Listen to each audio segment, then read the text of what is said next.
efficiency. We always come back to efficiency. So I've been talking about signaling as a way of solving this problem of the market unraveling, right? Which sort of feels like it is going to be it is a good thing, right? It keeps the market from unraveling. Market unraveling is much worse than being in a situation with signaling.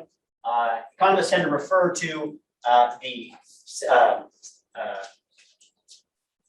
situation where there's no information problem, where everybody knows what they're getting, as the first best solution. Signaling, however, is good, but it's not quite as good. It's what's called the second best solution. So why is it the second best solution? Why is it not the best solution?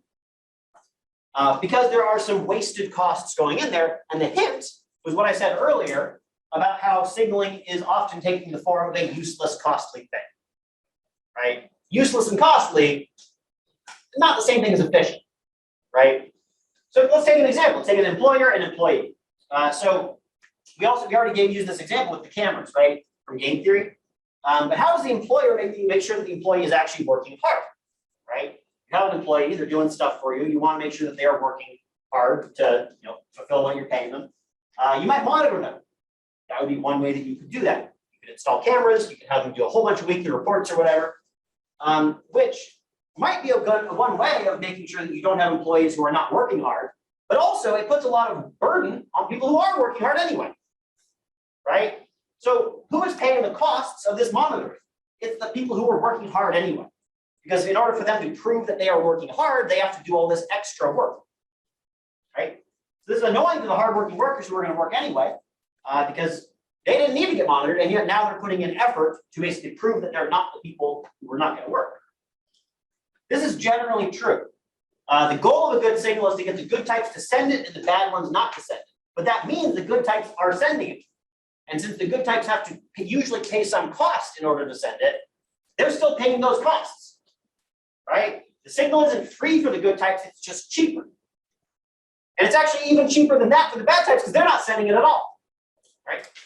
So having the signal to send improves efficiency because it allows people to distinguish between the good and bad types. But it's not good as relative if there were no information problem at all, because the good types still have to spend all this time working hard to prove that they are good. Go back to the university and the college example, right? Imagine we lived in the world where college literally changed nothing about you. It was really just a way of proving your skills. In that world, you're spending how much money on tuition and how much of your time to be here in order just to prove the things that were already true. Obviously, that is not an efficient use of resources. So since signals are costly, we lose efficiency when we send them, but they have to be costly to work. You can't get around that. If a signal weren't costly, it probably wouldn't work. The only time when this is not true is if it's literally free for the good types to send, but expensive for the bad types. That's rarely the case. So signals have to be costly to work. Now, once somebody sees the signal, it does distinguish the good from bad types. It keeps the market from falling apart. That's good. But once the choice has been made, it would have been better if nobody had to send the signal at all. That would have been more efficient. So the fact that we do have to send the signal means that we're not quite to full efficiency, even though it's better than the market undrafted. As I mentioned, without any information problem at all, you have what's called the first best outcome. There's no information problem, no signaling costs. Everyone just knows, exactly what they're getting at all times. Second best outcome is you have an information problem, but you solve it with a signal. So everyone knows what they're getting, but someone had to spend effort and time and money sending the signal, which was sort of a wasteful thing. So to sort of sum this up, there are lots of situations in which we don't have all the information, right? You can't tell the quality of it. If you can't figure it out at all, markets are going to fall apart. Signals can offer a partial solution to this problem. The cost of that signal solution does fall on the people who have the good stuff, which is too bad. But it certainly is better than allowing the market to fall apart.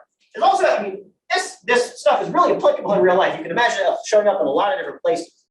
In general, if you don't believe somebody about something, you can try to figure out what signal they might be able to send to get you to believe them, right? Or vice versa. What signal could you send? If there's something that people don't believe that what is the costly signal that you could send that would not make any sense for somebody to send if the thing was not true, right? Hey, I have the skills as a worker to get through college. How can you prove that? Well, go to college, right? That's what you're doing right now. Yeah.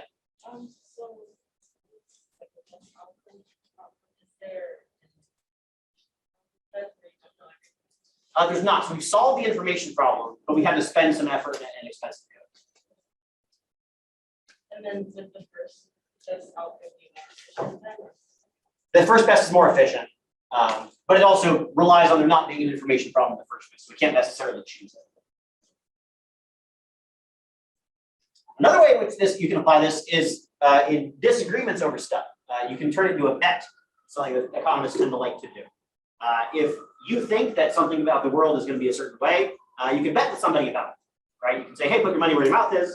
Bet me $1,000 on who's going to be the next president, or whether the inflation rate is going to go up or down by January or whatever, right? That really lets you distinguish between people who are just sort of running their mouths and people who actually really have a reason to believe something, right? If they actually really have a reason to believe something, then they should be willing to put their money where their mouth is, because then but it's a lot harder to lie in that case, because if you're just sort of talking, then you can't really have an expectation you're going to get your money back, and so that makes it more costly to at least be disingenuous and to be honest in those sorts of circumstances.